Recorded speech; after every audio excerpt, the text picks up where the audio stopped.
네, 시청자 여러분 안녕하십니까. 김진의 돌직구쇼의 김진입니다. 오늘 저희 돌직구쇼는 1부와 2부로 나눠서 준비를 했습니다.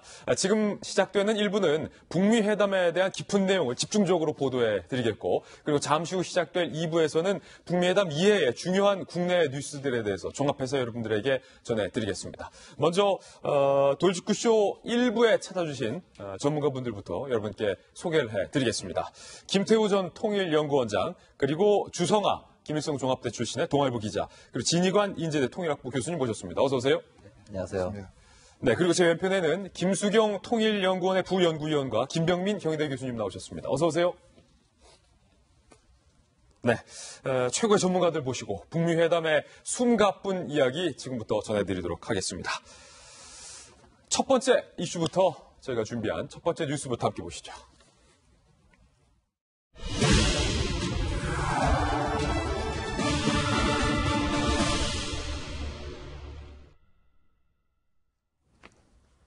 두 정상이 어제 단독 회담을 가진 데 이어서 만찬까지 가졌습니다. 두 정상은 140분간 숨가쁜 탐색전을 펼친 셈입니다. 어제의 만찬장의 모습을 최선 기자가 세밀하게 취재했습니다. 트럼프 대통령과 김정은 국무위원장이 지난해 6월 싱가포르 정상회담 이후 260일 만에 다시 손을 맞잡았습니다. I think this is very successful. Great relationship. I think we're going to be very successful. We look forward to it. 모든 사람들이 반기는 그런 훌륭한 결과가 만들어질 거라고 확신하고 또 정체적인 위해서 최선을 다하겠습니다. 경직된 분위기도 1대1 비공개 회담 뒤엔 다소 풀렸습니다. 우리 30분간 시간 동안은 아주 흥미로운 이야기를 많이 했습니다. Boy, if you could have heard that dialogue, what you would pay for that dialogue, it was good. 이후엔 식사하며 본격적인 탐색전에 들어갔습니다. 등심구이와 배속김치 등 미국과 북한 음식이 한데 어우러진 만찬은 예정 시간인 1시간 30분보다 20분가량 더 길어졌습니다. 숙소로 돌아온 트럼프 대통령은 훌륭한 만남이었다고 밝혀 비핵화 결단의 날이 될 오늘 본회담에 대한 기대를 높였습니다. 북미 두 정상은 오늘 우리 시간으로 오전 11시부터 단독과 확대 두 차례 회담하고 오찬 후 하노이 공동합의문에 서명할 계획입니다. 지난 싱가포르 회담 때와 마찬가지로 트럼프 대통령은 자신의 숙소인 JW 메리엇에서 단독 기자회견을 합니다. 이후 저녁 8시 전용기 에어포스원을 타고 워싱턴으로 돌아갑니다. 채널A 뉴스 최선입니다. 네, 최선 기자의 어제 만찬 전후에 대한 내용을 함께 보셨습니다. 김정은 위원장과 트럼프 대통령은 8개월 만에 다시 재회를 한 겁니다. 김정은 위원장은 초반에 경직된 모습을 보이기도 했는데 트럼프 대통령과의 단독 회담 이후에 뭔가 좀 여유를 되찾은 듯한 모습도 확인할 수 있었습니다. 두 정상의 모습 다시 한번 만나보시죠.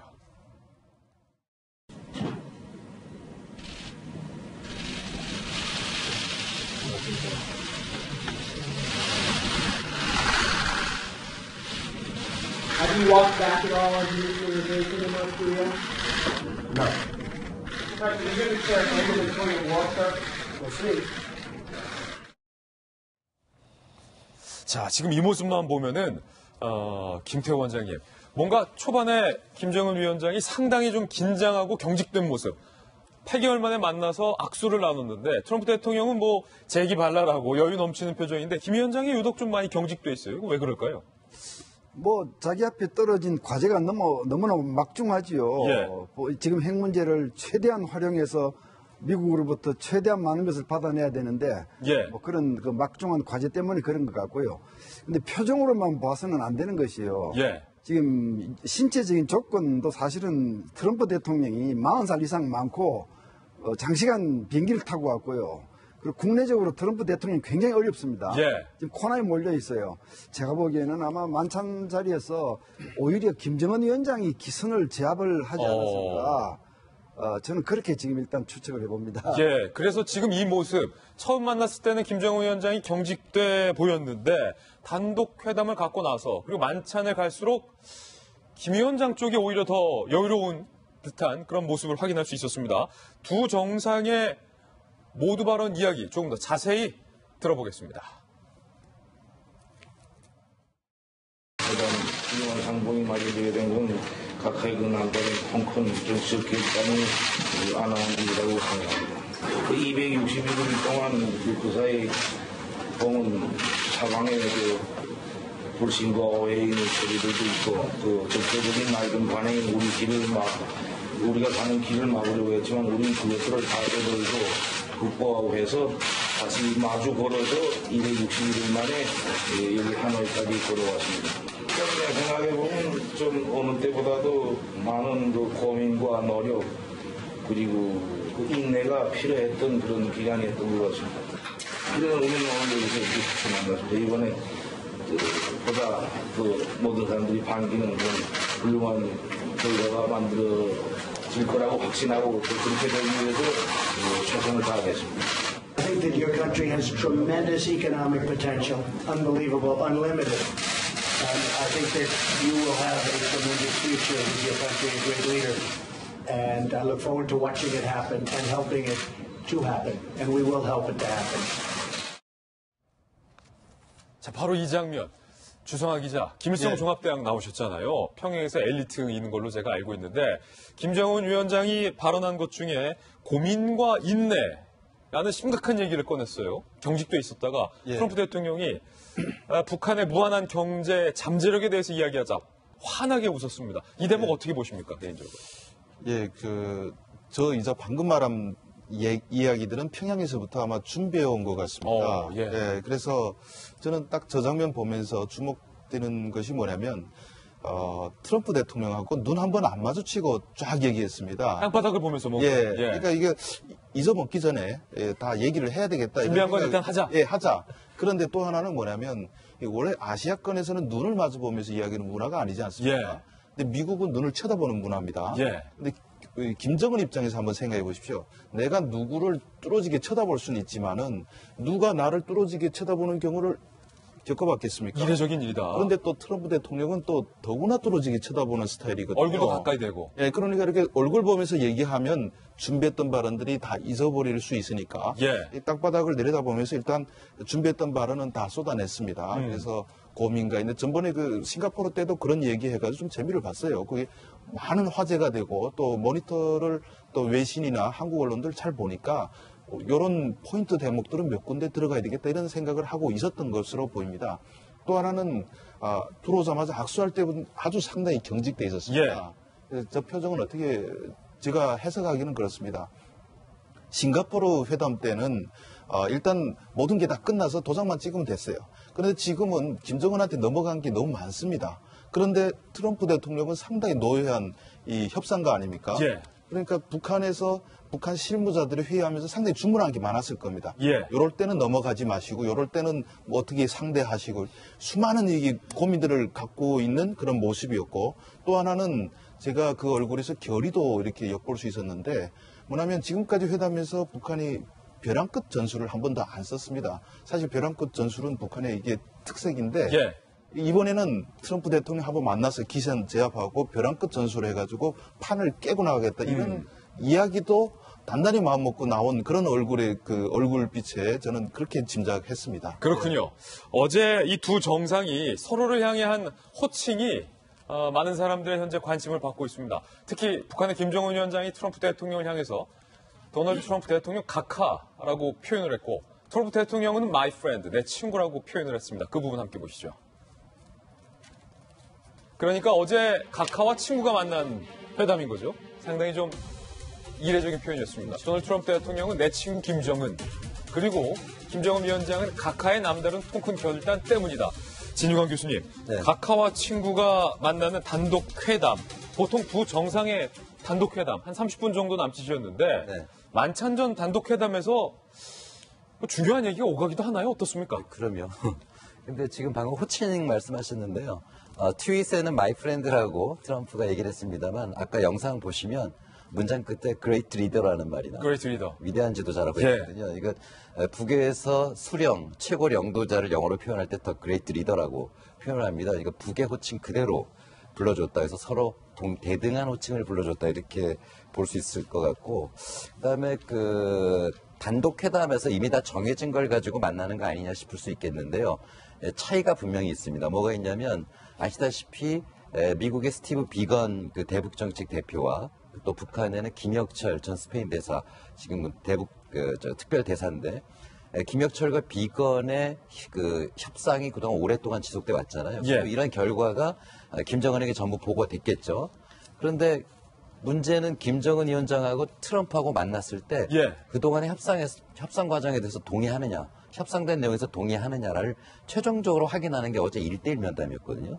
그래서 전부 다 알고 있긴 있으나 서로 확인하는 그런 절차였기 때문에 서로 만나기 직전에는 긴장할 수밖에 없을 겁니다. 저는 트럼프 얼굴에서도 긴장감을 느낄 수가 있었는데 예. 그러나 30분간의 만남을 통해서 그동안에 협상한 것이 받아들이고 맞다라는 확인을 받고 나서 김정은 위원장도 안심하는 표정을 지은 게 아니냐. 그래서 그 표정을 보면은 이번 북미회담은 성과가 있게 끝날 가능성이 있지 않을까 지금 그런 생각이 듭니다. 그러니까 두 정상에게 오케이 사인이 30분간 단독 회담에서 서로가 났다라는 분석인데 어제 단독 회담 이후에 만찬장에 김여정 부부장이 참석할 것으로 모두가 예상을 했는데 예상을 깨고 김여정 대신에 리용호가 어제 참석을 해서 야 이게 무슨 의미인가에 대해서 또 관심이 모아지고 있어요. 저희가 모두 이제 두 명이 누가 들어갈까 당연히 김영철과 김여정이 아니겠나라고 생각을 했는데 김여정 대신에 리용호 외무상이 들어갔죠. 그래서 많은 사람들이 이게 아무래도 아직 정해지지 않은 부분들이 많이 있다. 이제 미국과 만나서 사실 이번 만찬을 소셜 디너라고 해서 친선 만찬이라고 했지만 사실은 업무 만찬이었던 거죠. 그래서 아직도 저 자리에서 이야기될 것이 너무 많아가지고 사실 메뉴도 굉장히 간소화했던 게 사실상은 뭔가 일이 다 끝나고 이제 환담을 나누는 일이 시작하기 전에 환담을 나누는 이런 만찬이 아니라 아직도 저 테이블상에서 많은 것들이 얘기돼야 되고 그렇다면 미국에서 무슨 얘기를 하는지 의중을 파악해야 되고 그렇기 때문에 리용호가 들어갔고 사실상 이것의 큰 그림은 저는 김영철이 그렸다고 보고 스케치는 김영철이 했다고 보고 그것을 채색하는 실제적으로 어떻게 이것을 이루어갈 것이며 다자 협상은 어떻게 할 것이며 이런 모든 것들을 계획하려면 리용호가 들어야 되기 때문에 아마 리용호가 들어갔던 걸로 저는 생각을 하고 있습니다. 예, 양측 모두 다 실무적인 것에 좀 집중을 하는 그런 모습을 어제 만찬 전후로 찾아볼 수 있었습니다. 어제 하루 그렇게 많은 일정은 있지는 않았지만 물 밑에서는 숨가쁜 탐색점이 오고 갔습니다. 저희들이 막전 막후, 하노이 회담의 막전 막후 4가지 장면을 준비했는데요. 출연으로 준비했습니다. 함께 보시죠.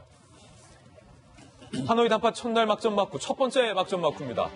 핵 담판을 앞두고 김정은 위원장은 두문 불출, 북한 대사관을 방문한 곳 이외에 30시간 가까이 호텔방 안에만 있었습니다. 북한의 언론이 사진 한 장을 공개했는데요. 지금 보시는 이 사진, 김정은 위원장이 묵고 있는 2201호 안에서 마치 작전회의를 하는 듯한 그런 사진이 공개가 됐습니다. 2201호에서의 작전회담, 저희들이 꼽은 첫 번째 막전 막후인데요. 이 사진 크게 한번 살펴보시죠. 네, 노동신문이 보도했어요.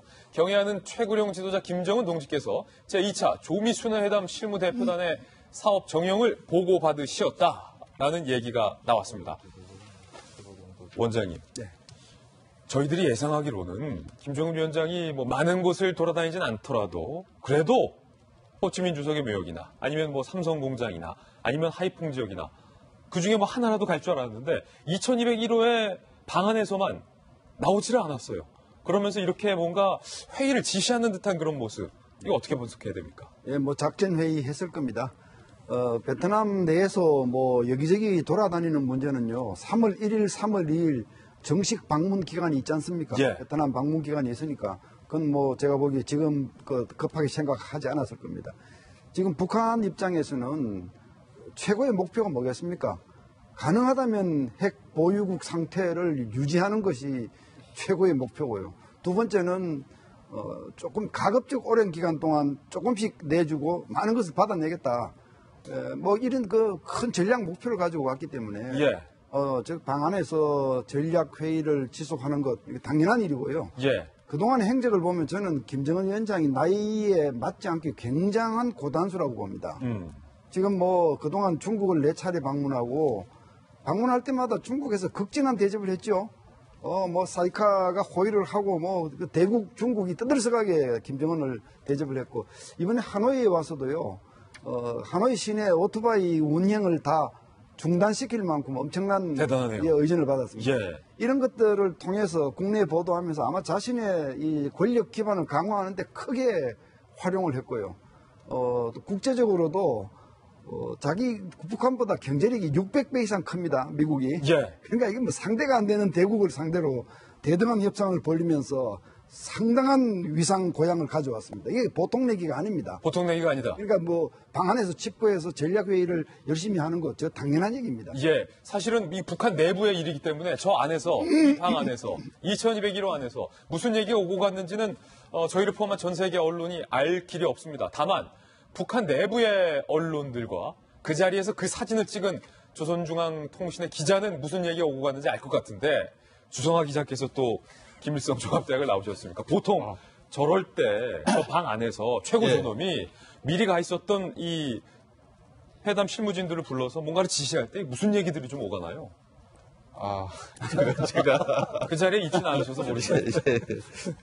일단은 뭐 그 회담 결과를 보면서 우리가 논해야 되는데 일단은 무슨 얘기를 했나에 앞서서 일단 이 북한에서 저 사진을 공개한 의도가 무엇이냐 하는 것들을 우리가 진지하게 받아들여야 됩니다. 의도도 있다. 예, 물론 두 가지 시나리오 정도를 놓고 고민을 했을 겁니다. 그래서 싱가포르처럼 회담 전에 여유를 보일 수 있게 경제 시찰이나 또는 뭐 유치원 같은 데 갈 수도 있었죠. 예. 그런데 굳이 저 사진을 공개했다는 것은 여유와 진지 사이에서 고민하다가 진지한 모드로 가자. 우리가 이렇게 진지하게 협상도 하면서 가고 있다. 이런 것들을 외부에다가 의식을 심어주려는 의도가 있다. 이렇게 보고 있습니다.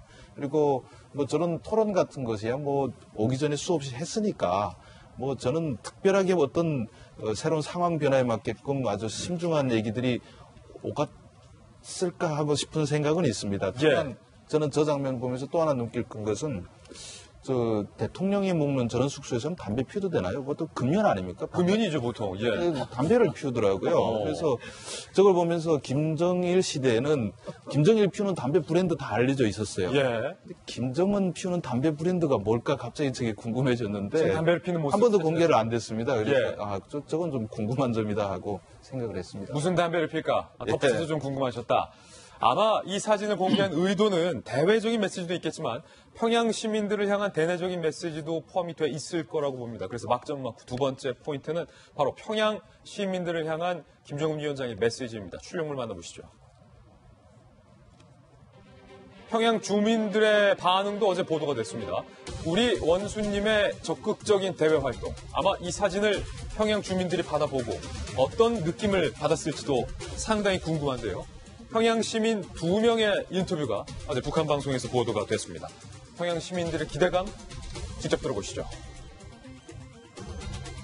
평양 주민들은 과연 이번 하노이 회담에 대해서 무엇을 기대하고 무엇을 우려하고 있을까요? 지금 머나먼 외국 방문의 길에 계시는 경의하는 최고領導者 김정은 동지께 힘이 되고 기쁨이 되게 하는 일은 제가 맡은 처소에서 맡은 일을 책임져로 도달하는 것이라고 생각합니다. 네, 오늘 신문과 방송을 통해서 원수님께서 웰람에 도착한 소식을 들었습니다. 우리 원수님께서 올해 정초부터 정적인 대외 활동을 벌이시는데 이것은 다 조국과 인민을 위한 길이라고 생각합니다. 김배현 박사님, 물론 이제 평양 시민들의 인터뷰가 자발적이고 본인들의 생각이라기보다는 뭔가 좀 정리된 그리고 좀 뭔가 주입된 과거에는 그런 식이었는데 그래도 그 속에서 평양 시민들의 좀 진심을 좀 볼 수가 있습니까? 어떻습니까? 경제 발전에 대한 기대감들은 당연히 있지 않겠습니까? 뭐 평양 시민들 입장에서도 다른 지역과 달리 어느 정도 먹고 사는 데 문제가 없다고는 하지만 요즘 이 북한이 가지고 있는 경제적 어려움에 대해서 연일 보도가 쏟아져 있고 있는 상황입니다. 김정은 위원장이 국제적인 행보를 계속해서 보이고 있는데 여기에 대해서 뚜렷한 성과가 나타나지 않는다면 김정은 체제의 리더십 문제가 생길 수밖에 없는 터라 김정은 위원장이 이번 북미 정상회담을 앞두고 굉장히 긴장된 모습들을 보여주는 것도 여기에 연장선상에 있지 않느냐라는 얘기들이 계속해서 나오고 있는 거거든요. 지금 이 부분을 계속 연일 북한 내에서 보도하는 이유 중에 하나는 바로 베트남이라고 하는 국가가 가지고 있는 상징성 때문에 더 이런 내용들이 보도가 되는 것 같습니다. 말 그대로 사회주의 국가 체제 내에서 미국과의 전쟁에서 승리를 하게 되고 승리를 바탕으로 결국은 개혁 개방이 나서서 경제를 발전시킨 상황이기 때문에 북한에 대한 이 사회주의 체제를 포기하지 않는 과정 속에서도 얼마든지 경제 발전이 가능하다라는 메시지를 심어주고 싶은 것 같은데요. 그러면서도 보도하지 않는 것은 이 베트남식 개혁개방이라고 하는 것은 결국은 외국의 자본들을 적극적으로 투입을 했기 때문에 경제가 쓸 수 있는 것인데 이런 방식의 개혁개방은 얘기하지 않으면서 베트남 경제가 성장했던 것처럼 핵을 어느 정도 정리하는 과정에서 북한 경제를 성장시켜줬다는 기대감을 보여주는 것이 오히려 이 북한에 있는 인민들 입장에서는 추후에 어떤 결과로 받아들이게 될지에 대해서는 여러 가지 해석이 엇갈릴 것 같습니다. 예, 평양 시민들의 반응도 살펴봤고 세 번째 막전 바쿠 포인트도 살펴보시죠. 바로 이겁니다. 베트남에 있는 저희 채널 A 취재진도 혹시 김정은 위원장이 호텔방에서 나와서 어디를 갈지에 촉각을 곤두세우고 있었는데 조금 전 말씀드렸던 것처럼 김정은 위원장은 2201호에서 우리 김태호 전 통일연구원장님이 분석하셨던 것처럼 작전회의에 여념이 없었고 대신에 김정은 위원장의 수행단이 하롱베이와 하이퐁을 공식적으로 찾아서 방문을 했습니다. 진용 교수님. 네. 하롱베이와 하이퐁을 수행단이 찾았다. 네. 이게 어떤 의미입니까? 어떤 의미가 방점이 찍힌 겁니까? 역시 관광과 경제 문제는 북한에겐 굉장히 중요한 사업이다라는 걸 얘기를 하는 것 같고요. 그리고 하롱베이는 뭐 그뿐만 아니라 지금 64년인지 58년인지 모르겠습니다만 김일성 주석이 방문했을 때도 갔던 관광지지 않습니까? 예. 아마 64년은 전쟁 중이라 58년이 아닐까 싶은데요. 그렇기 때문에 어제 이수용 부위원장이 하롱베이를 방문했고, 그 다음에 이번 수행단에는 누구죠? 강원도당 책임비서 박정남이도 같이 간 걸로 예. 보도가 되더라고요. 원산이 강원도에 있지 않습니까? 북강원도에. 그래서 강원도의 관광 개발에도 굉장히 관심이 높고, 그렇기 때문에 아마 하롱베이는 중요한 시찰지가 되지 않았나 싶고요. 그리고 아까 우리 김병민 교수님께서 잘 얘기하셨습니다만, 경제 성장 굉장히 중요합니다. 지금 북한 내부에 지금 최근에 북한과 소통을 하신 분 얘기 들어보면 지난 1차 정상회담 이후에 뭐가 달라졌는가 이런 반응도 있거든요. 아, 그래요? 싱가포르 회담 이후에 별로 달라진 게 없지 않습니까? 예. 그래서 이번 어떤 정상회담 이후에 좀 살림이 나아지는, 생활이 나아지는 걸 기대하는 주민들이 많다 그러는데, 저 하이퐁이라는 지역은 분명히 해외 자본이 많이 들어간 곳입니다. 그래서 지금 판단은 여러 가지 있을 수 있겠지만 지금 북한이 가장 원하는 것은 이번 북미 정상회담 이후에 국제 경제 자본들이, 즉 IMF라든가 월드뱅크라든가 이런 세계 국제 금융 기관으로부터의 투자를 유치하는 것이 굉장히 중요한 목적입니다. 예. 그런 투자에 의해서 이루어진 것이 하이퐁이다라고 그렇게 볼 수 있기 때문에 하이퐁은 북한으로서는 굉장히 좋은 모범이 되는 경제단지가 아닌가 싶습니다. 북한이 당장 경제를 끌어올려야 되고 또 외화도 유치해야 되는데 두 가지 양날의 검을 봤다라는 의미로 들리는데 관광과 경제. 그러니까 천혜의 자연환경을 관광지로 개발하는 이 할롱베이의 모습. 그리고 또 외국의 자본을 유치해서 최고의 산업단지로 뒤바꿔만 하이퐁의 이 두 가지 모델을 김정은의 수행단들이 눈여겨서 봤다라는 거예요. 그렇다면 당장에 생각할 수 있는 게 언뜻 생각나는 게 금강산과 개성공단. 물론 지금 북한의 가장 큰 관심사는 경제 개발입니다. 개혁 개방을 통해서 얼마나 부강한 나라를 만드느냐, 이제 그게 문제인데, 당초 그래서 이제 김정은 위원장이 하노이에 오는 길에 삼성전자 공장에 들리지 않을까, 뭐 이런 얘기도 있었잖아요. 근데 결국은 들리지 않았죠. 근데 저는 그렇게 봅니다. 이제 물론 이 모든 게 이제 경제 개발에 대한 문제이긴 하지만 너무 프레임 자체가 지금 김정은의 핵 개발은 모두 이렇게 세계를 볼모로 자기 경제를 부강하게 하기 위해서 이렇게 하고 있다는 식으로 이제 프레임이 짜져 있고, 트럼프 대통령도 약간 발언에서 그런 걸 느낄 수 있는 게 도와주겠다, 경제 개발할 수 있고 엄청난 잠재력을 가졌으니까 우리가 도와주겠다는 식으로 얘기를 하거든요. 예. 하지만 김정은 위원장은 뭐라고 했냐면 우리가 손을 마주 잡고 마주 보고 이렇게 260일을 걸어왔다고 얘기를 해요. 그러니까 이 모든 게 우리가 함께 세계 평화를 만드는 길이라고 얘기를 하지만 트럼프는 아니다. 경제 개발을 하고 싶은 거 맞지? 그리고 내가 도와줄게. 이런 식으로 만들고 있다는 거죠. 그래서 저는 이렇게 수행단들이 저 하이퐁과 저런 하롱베이를 가서 관광과 경제를 어떻게 발전시킬까를 본 것까지는 이해를 하는데, 김정은의 행보가 3월 2일 동안 베트남에 있는 동안 너무 경제에 치중한 경제 시찰에는 그렇게 골몰하지 않지 않을까. 오히려 김정은은 비핵화나 뭔가 좀 더 그런 쪽으로 얘기를 하지 않을까 싶고요. 금강산 개발에 대해서는 사실 지금의 대북 제재가 걸려 있긴 한데 지금의 대북 제재 유엔 안보리 제재 상에서도 관광 자체는 그 대북 제재의 사항이 아닙니다. 그렇군요. 예, 그래서 뭐 합작을 해서 관광 상품을 만든다거나 뭐 그 관광 특구를 만들어서 거기에 건설을 한다거나 이런 것들은 대북 제재 걸리지만 단지 그 이미 마련되어 있는 그 금강산 그 관광지를 우리가 방문하고 관광하는 것 자체는 제재 대상이 아니기 때문에 얼마든지 우회할 수 있는 방법들이 좀 존재하거든요. 그래서 이번에도 어쩌면 그 영변을 뭐 폐기하는 대가로 그런 금강산 개발 정도를 할 수 있는 방향으로 이렇게 되지 않을까 하는 추측을 해봅니다. 예, 영변 핵시설을 폐기하는 대가로 관광 등등의 어떤 제재 완화 혹은 경제적 대가가 주어지지 않을까. 미국의 한 언론이 이번 하노이 회담에 합의된 합의문이다라면서 합의문 내용을 단독 보도했습니다. 물론 이것은 사실로 확인이 되지 않은 사안이지만 빅딜보다는 스몰딜에 가깝다라는 분석이 이번 보도에 나오고 있습니다. 어떤 내용이 합의됐다고 이 매체는 보도했는지 그 내용부터 함께 보시죠. 미국의 언론의 복스라는 곳에서 이제 잠정 합의문이라고 보도를 했는데 크게 4가지예요. 사실 여부는 확인되지 않았습니다. 내일 회담 이후에 아마 합의문 내용은 공개가 될 예정인데 1. 양국은 한국정 종전선언에 서명한다. 종전선언 합의. 2. 북한은 한국전 참전 미군 전사자 유해 추가 송환에 동의. 3. 북미 양국의 연락사무소 개설. 4. 북한 영변 핵무기용 물질 생산 중단. 미국 유엔 안보리 대북 제재 일부 해제. 크게 4가지 합의를 했다. 이미 실무선에서 아마 취재가 된 모양인데 원장님 이게 사실이라면 이제 요 밑에다가 서명만 하면 되잖아요. 김정은, 도널드 트럼프. 빅딜보다는 스몰딜에 가까운 거 아니에요? 예, 뭐 우리가 예상하고 있는 것과 크게 다르지 않습니다. 그래요? 예, 뭐 저희는 저부터 빅딜 이건 뭐 어렵다고 봤고요. 스몰딜 또는 마이크로딜, 노딜, 심지어 노딜까지. 뭐 제가 편의상 만들어 놓은 용어입니다만은 미국 국내 여건상 마이크로딜이나 노딜로는 트럼프 대통령이 돌아갈 수가 없어요. 예, 빈손을 할 수 없다. 예, 그래서 사실은 스몰딜 쪽으로 포커스가 맞추어져 있었는데 저기서 약간 문제점이 있는 것이 뭐냐면요. 북한이 영변에 있는 핵시설을 다 폐기하고 사찰에 내놓는 대가로 부분적인 제재 해제를 받는다. 이건 굉장히 합리적인 거예요. 그거는 굉장히 문제가 없어요. 제가 보기에는. 그런데 다만 금강산과 개성공단을 다시 재개하는 경우에 현금 뭉치가 들어가는 건 우리 김수현 박사님은 제재 해당이 안 된다고 그랬지만 제가 보기엔 제재 해당이 돼요. 예. 뭉치가 들어가는 거는.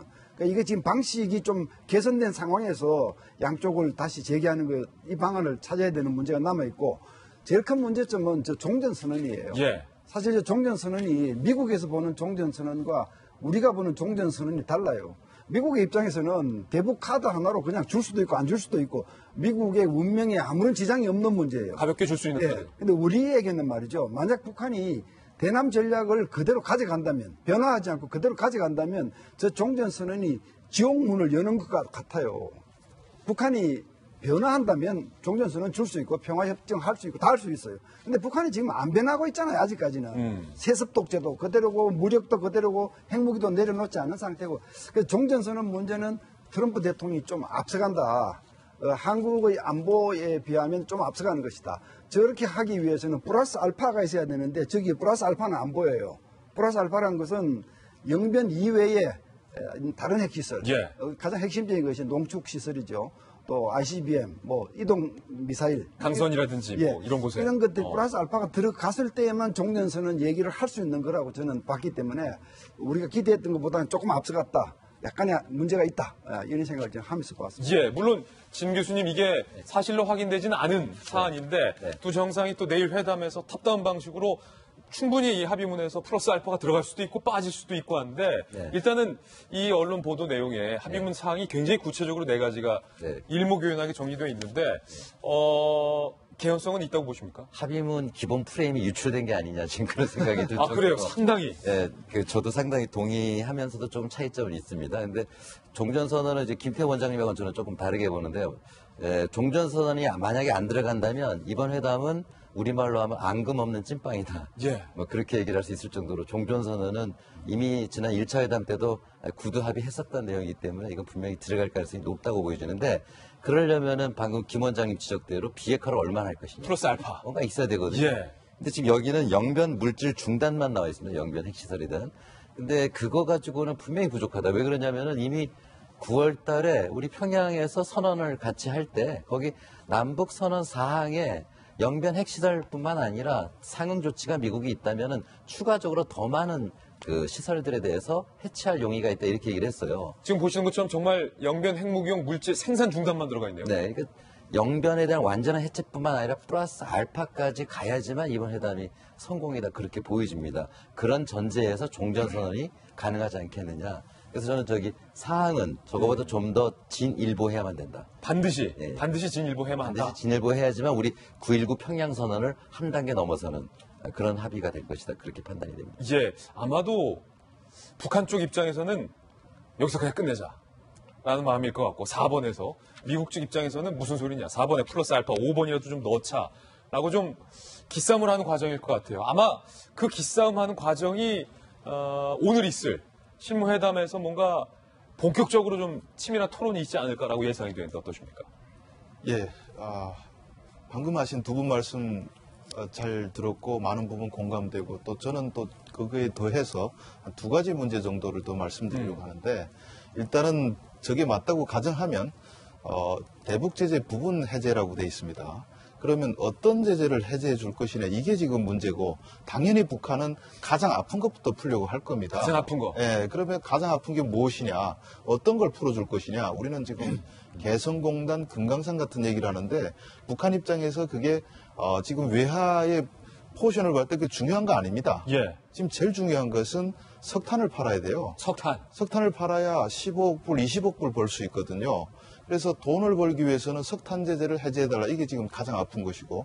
근데 그것보다 더 아픈 게 있습니다. 지금 당장은. 예. 그러니까 북한에서 이쪽에 지금 나와 있는 북한 그 측 인사들하고 얘기를 해보면. 석탄보다 더 아픈 거. 예, 더 아픈 게 바로 들여 못 가는 겁니다. 수입입니다. 그래서 지금 원산 갈마지구 관광공사도 거의 올스톱 됐습니다. 왜냐하면 호텔 골조는 세워놨는데 뭐 침대라든지 뭐 변기라든지 이런 거 다 수입에 들어가야 되지 않습니까? 근데 그걸 못 들어가가지고 지금 모든 게 스톱된 상태입니다. 네. 그래서 지금 북한 측의 제일 고민은 누가 대신해서 몰래 밀수를 해줄 것이냐 이걸 찾습니다. 그래서 어쩌면 수입하는 걸 먼저 풀어달라 이걸 요구할 수 있다 이렇게 볼 수 있고요. 또 하나는 종전선언 같은 경우는 물론 그렇습니다. 북한 입장에서 한번 종전선언 바라보자 하면 북한 입장에서 이게 절대적으로 필요할까?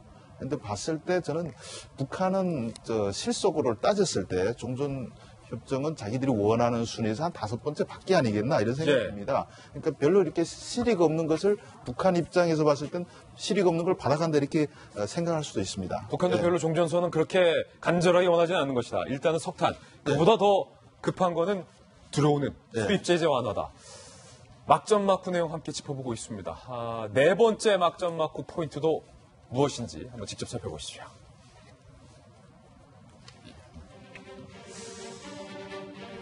김정은 위원장을 사진 찍으면 베트남에서 추방시켜버리겠다. 이 베트남 공안도 으름장을 놓고 있는 그런 상황입니다. 현지를 취재하고 있는 취재 내용 함께 보시죠. 베트남 공안의 이야기입니다. 휴대전화를 확인하겠다. 김 위원장이 찍혔을 경우 베트남에서 추방하겠다. 그리고요. 북한 경호 담당자는 경비를 더 삼엄하게 하라.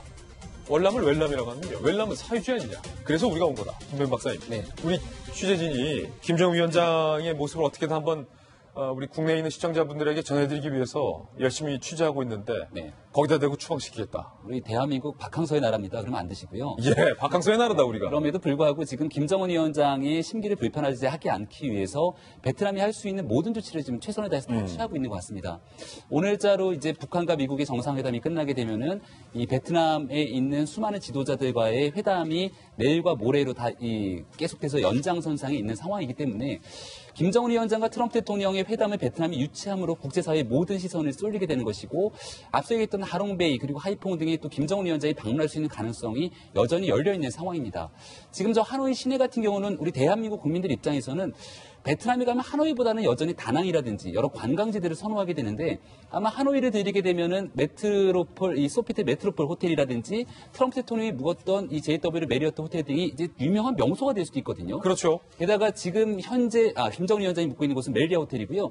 회담장으로 볼 수 있는 메트로폴 호텔 같은 경우에는 과거 같은 경우는 찰리 채플린이 본인의 신혼여행을 갔던 곳으로도 잘 알려져 있는 곳이기도 한데 그와 같은 방식으로 전 국제사회 속에서 이번 베트남의 하노이가 상징성을 가지고 홍보할 수 있는 굉장히 좋은 하나의 장이기도 하거든요.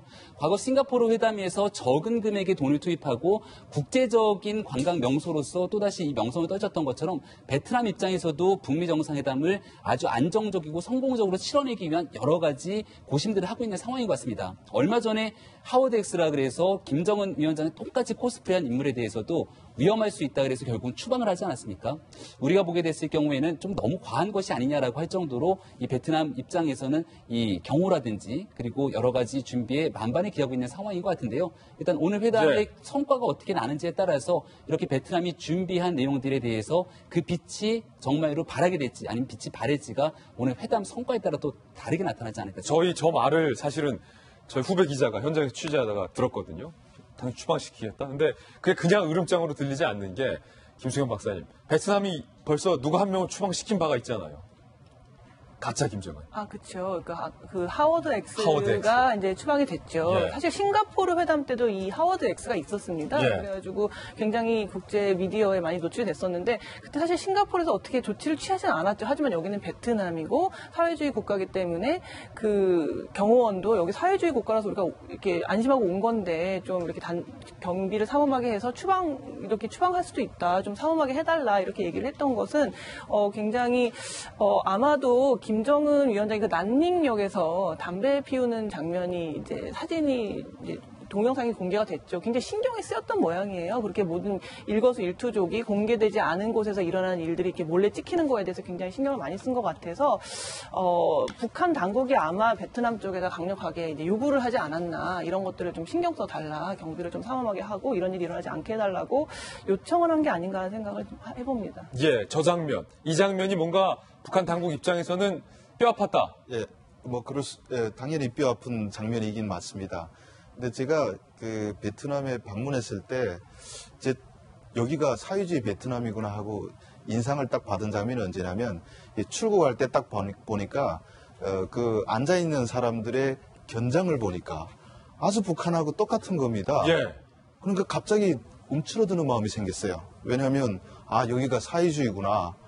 저는 세계 많은 나라들 돌아다녔지만은 저렇게 이렇게 한 줄에 뭐 별 세 알 받고 이게 북한 견장체계하고 똑같습니다.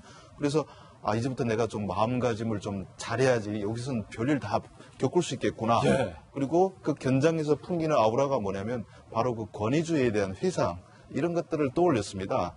그래서 저기도 물론 사회주의이기 때문에 그 권위주의라는 게 우리가 이 한국에서 살던 사람들이 봤을 때는 아마 잘 이해가 안 되실지도 모릅니다. 그렇지만은 또 베트남식 시각에서 봤을 때는 어쩌면 자연스러운 것일 수도 있습니다. 그러니까 사진 찍으면 쫓아내겠어 이런 말들을 우리 민주주의 사회에서는 감히 못하지만은 베트남이라면 얼마든지 가능하겠구나 하는 것을 저는 견장을 보면서 느낌을 받았습니다. 예, 자 이제 끝으로 두 분께 짧게 한마디 물어보겠습니다. 오늘 본격적인 회담이 시작되고 이제 그 결과를 전 세계 언론이 주목하고 있는데 먼저 통일연구원장님. 예. 오늘 회담을 앞두고 한마디 조언을 해주신다면. 스몰 딜이 이루어진다라는 가정하에 말씀을 드리면 스몰 딜이라도 없는 것보다 나은 겁니다. 없는 것보다 낫다. 예, 북한이 영변 핵시설 정도를 양보하고 부분적인 제재 해제를 한다. 이게 합리적인 교환입니다. 문제는 스몰 딜이 성사되는 순간 앞으로 북핵 협상은 말 그대로 장기전에 돌입하는 겁니다. 이건 인크리멘털 머들링 스루 프로세스라고 얘기할 수 있습니다. 그러니까 북한 입장에서는 한없이 시간을 끌고 가면서 많은 반대급부를 얻어내려고 할 텐데 여기에 한국이 어떻게 대처하느냐 하는 문제는 별개의 문제로 남습니다. 만약에 북한의 비핵화 속도와 맞지 않게 우리가 더 성급하게 대북 제재를 한다든지 또 우리 스스로의 안보 체제를 허문다든지 정체성을 허문다든지 지금까지 문재인 정부가 했던 이런 성급한 행보를 한다면 우리 국가 위기를 자초하는 것이기 때문에 이 협상 자체가 진전되는 속도에 맞추어서 우리 것을 지키면서 북한하고 인내심을 가지고 협상을 해달라 그런 주문을 하고 싶습니다. 진 교수님. 네, 아무튼 역사적인 회담인 건 틀림이 없는 것 같습니다. 그렇죠. 그리고 지난 6.12 그 싱가포르 회담 이후에 어려움이 많았지 않습니까? 그런 걸 이제 극복하고 열린 회담이기 때문에 아마 양 정상은 틀림없이 성과를 내겠다라는 그런 의지가 강할 거고요. 그리고 다들 아시다시피 북이나 미국이나 지금 그 트럼프도 정치적으로도 굉장히 중요한 시점이고 김정은은 5개년 전략 목표가 이제 2021년 5월이면 끝납니다. 지금 뭔가 투입이 되지 않으면 성과를 인민들에게 내세우기 어려운 그런 절박한 심정에 있다. 그렇게 본다면 이번 그 딜은 낫딜이나 노딜이나 마이크로 딜보다는 좀 더 큰 딜이 나올 가능성이 높지 않겠나. 그래서 오늘 이제 곧 나오겠죠. 기대해 볼 필요가 있지 않겠나 싶습니다. 예, 저는 물론 나와봐야 알겠지만은 이런 말이 있습니다. 전투에선 이기고 전쟁에선 진다는 말이 있습니다. 지금 북한이 과연 시간을 끌면서 최대한 많은 것을 얻어갈 만큼 여유 부릴 땐가 하는 생각이 듭니다. 지금 진짜 급한 건 북한이거든요. 그래서 지금 집값이 한 달에 막 푹푹 떨어지고 있습니다. 지금 벌써 반값이 되고. 그래요? 연료 사정이 말이 아니고 언제 여유가 있어서 여유 있게 회담하면서 많은 것을 낼 필요가 그럴 사이가 겨를이 없습니다. 그래서 저는 김정은 입장이라면 최대한 많은 걸 얻어가려면 또 최대한 많이 줘야 된다는 그러니까 지금 급한 것은 북한이다. 그런 것 때문에 이번 회담에 좀 더 기대감을 갖고 있습니다. 좀 크게 줘라. 예. 네. 자, 김진애 돌직구쇼 1부 소식은 북미 회담의 막전 막후에 긴박하게 펼쳐지는 여러 가지 포인트들 전문가들과 함께 짚어봤습니다. 저희는 잠시 후에 돌직구쇼 2부에서 또 국내에 있는 중요한 뉴스를 들고 여러분께 인사드리겠습니다. 잠시 후에 다시 뵙겠습니다.